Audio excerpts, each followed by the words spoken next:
સતી માનતા નથી. ત્રણને ન સમજાવી શકાય. શાસ્ત્ર એમ કહે છે ત્રણને ન સમજાવી શકીએ. આજની તારીખમાં પણ, અત્યારે પણ, અને ત્યારે શિવે સમજાવવામાં નિષ્ફળ ગયા, તો પછી આ તો આ યુગમાં તો હું બને. ત્રણ કોણ? પત્ની.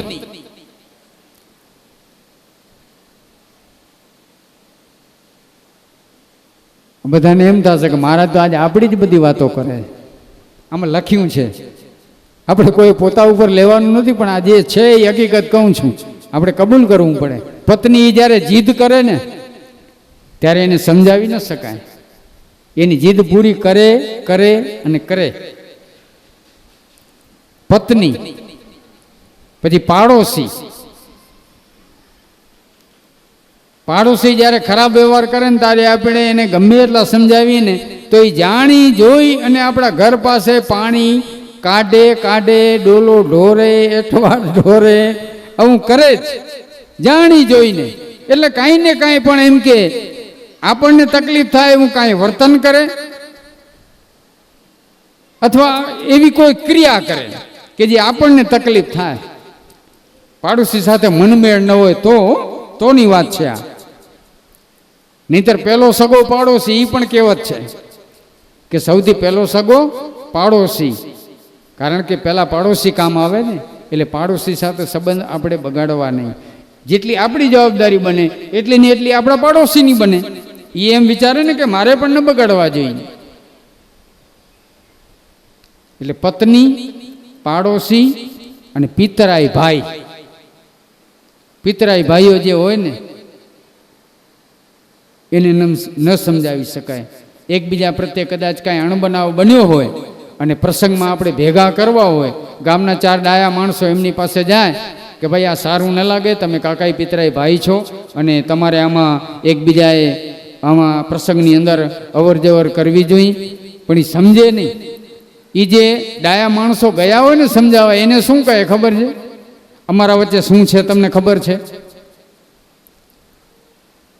તમને શું ખબર પડે કે અમારા સગા કેવા છે, અમારી સાથે કેવો વ્યવહાર કર્યો છે, અમારા વચ્ચે શું થયું છે? તમને કાંઈ ખબર તો છે નહીં. એટલે પત્ની, પાડોશી ને પિતરાઈ આ ત્રણને ન સમજાવી શકાય. સતી માન્યા નહીં. એટલે શંકરે પછી પોતાની જીદ છોડી દીધી. પત્નીની જીદ પૂરી કરવા માટે શંકરને ખબર હતી સતી પાછા નહીં આવે. એટલે શંકરે સતીની સાથે પોતાના ગણો મૂક્યા અને ત્યાં ક્લેશ પણ થશે એ પણ શિવને ખબર હતી. એટલે એની સાથે પોતાના ગણો મોકલ્યા. સતી યજ્ઞમાં આવ્યા. યજ્ઞમાં ઊભા રહીને જોવે છે, કારણ કે સતીને એ તો ખબર જ છે કે મારા પિતાએ એમને નિમંત્રણ આપ્યું નથી અને જાણી જોઈને નથી આપ્યું.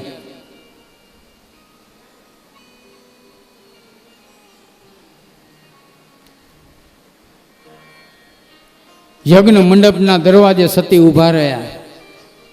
સતીને કોઈ બોલાવતું નથી. દક્ષે ના પાડી, કોઈ બોલાવજો નહીં સતીને, ત્યાં જવાનું નથી. પણ ગમે એમ તો માં છે ને, માનો જીવ છે ને, પોતાને આંગણે પ્રસંગ છે ને દીકરી વગર બોલાવે આવી છે એટલે માંથી ન રહેવાયું અને સતીની સામે ઊભા રહ્યા. સતીને કહ્યું કે બેટા આવી ગઈ. અને સતીએ તરત જ કહ્યું કે માં ત્યાં જ ઊભા રહેજો, મારી બાજુમાં ના આવજો, પેલા મને જોવા દો કે આ યજ્ઞની અંદર મારા પતિ શિવનું સ્થાપન છે કે નહીં.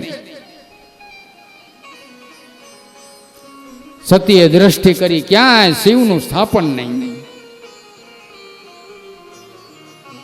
સતી પોતાના પિતાને કહે છે, પિતાજી સાંભળો, તમને કહું છું,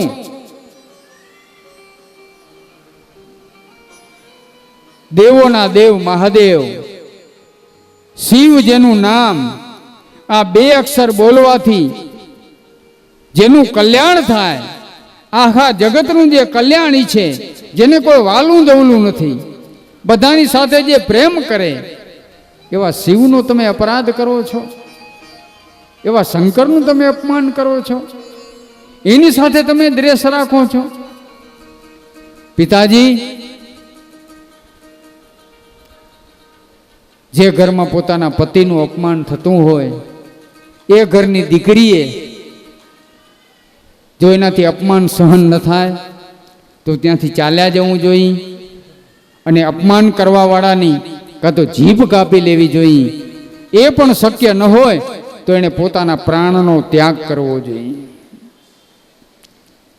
અને જોજો, હંમેશા એક નિયમ છે, પત્ની છે ને એ પોતાને ઘેર કદાચ પતિ સાથે ગમે તે વર્તન કરે, પરંતુ એ જ્યારે બાપને ઘરે પ્રસંગ હોય ને, એના પતિ એની સાથે હોય ને, ત્યારે બાપને ઘરે પોતાના પતિનું એક પણ કોઈ પણ વ્યક્તિ ક્યારે અપમાન કરે અથવા એની સાથે કોઈ ખરાબ વ્યવહાર કરે ને, ત્યારે પત્ની એ સહન કરતી નથી. એ બધાને પોતાના પિયરવાળાને કહી દે, પોતાના માવતર પક્ષવાળાને, તમારા જમાઈને તમારે કાંઈ નથી કહેવાનું, તમારે જે કહેવું હોય તમે મને કહો. સતીથી અપમાન સહન ન થયું. પિતાજી, આ દેહ તમારાથી પ્રગટ થયેલો છે, તમારાથી ઉત્પન્ન થયેલો છે. હવે આ દેહને હું રાખવા ઈચ્છતી નથી. સતીએ યોગા અગ્નિનું ધ્યાન કર્યું, શિવનું ધ્યાન કર્યું, આંખો બંધ કરી. બધા જોવા લાગ્યા આ શું થાય છે. બધા વિચારમાં પડી ગયા અને ત્યાં તો ક્ષણવારમાં સતીના પગના અંગૂઠામાંથી ભળ ભળ ભળ ભળ અગ્નિ પ્રગટ થયો. સતી બળીને ભસ્મ થઈ ગયા. હાહાકાર થયો.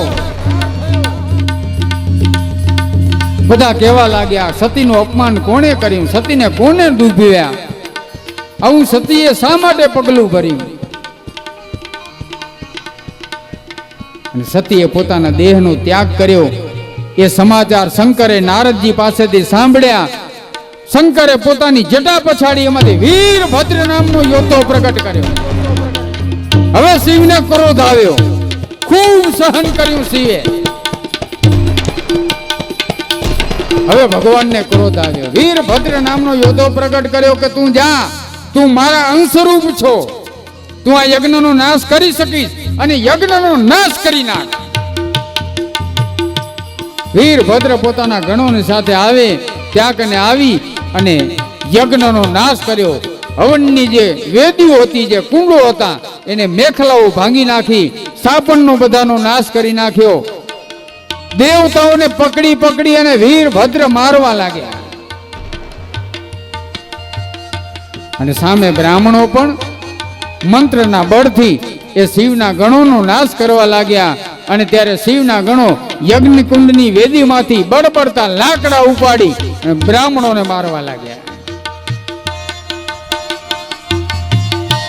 આ જોઈ ત્યારે દક્ષ પ્રજાપતિએ શિવનું અપમાન કર્યું ને, ત્યારે ભૃગુ ઋષિએ પોતાની દાઢીમાં હાથ ફેરવ્યો હતો. એને આનંદ થયો અંદરથી. વીરભદ્રે આ ભૃગુ ઋષિની દાઢી ખેંચી લીધી, મૂછ ખેંચી લીધી. પુખાએ દાંત કાઢ્યા હતા, હસતો હતા પુખાદેવ. થપાટ મારીને એની 32 પાડી કાઢી.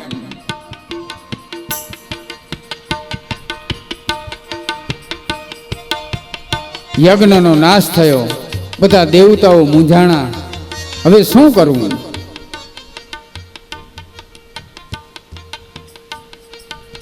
વીરભદ્રે દક્ષ પ્રજાપતિને પકડ્યો.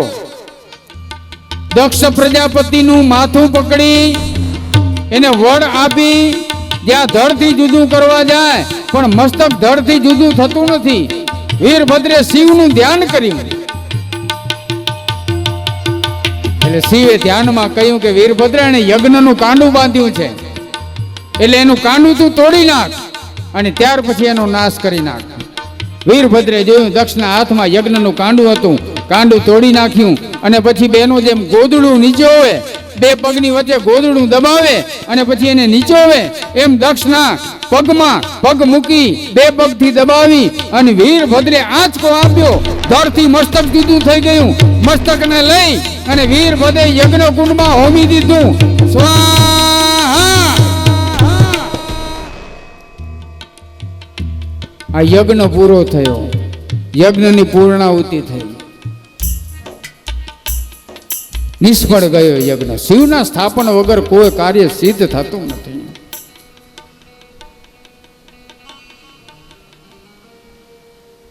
બધા દેવતાઓ બ્રહ્માજીને શરણે આવ્યા.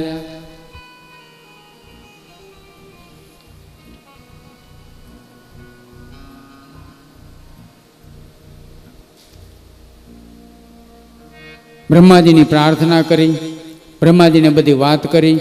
બ્રહ્માજી કહે છે, દેવતાઓ જે યજ્ઞમાં અમે ગયા નહોતા એમાં તમારે જવાની જરૂર શું? તમને આવા કંકાસમાં બહુ રસ છે, આવા કજિયામાં બહુ રસ છે. એકબીજાને જ્યાં સુધી તમે ઝઘડો કરાવો નહીં, એકબીજા વચ્ચે કંકાસ કરાવો નહીં, ત્યાં સુધી તમને શાંતિ થતી નથી. ઘણાનો સ્વભાવ આવો હોય.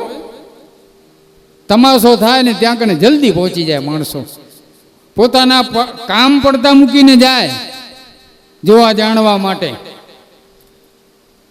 બ્રહ્માજી કહ્યું કે આપણે ભગવાનને શરણે જઈએ. બધા ભગવાનને શરણે આવ્યા. ભગવાને કહ્યું કે શિવનું શરણ યાચો.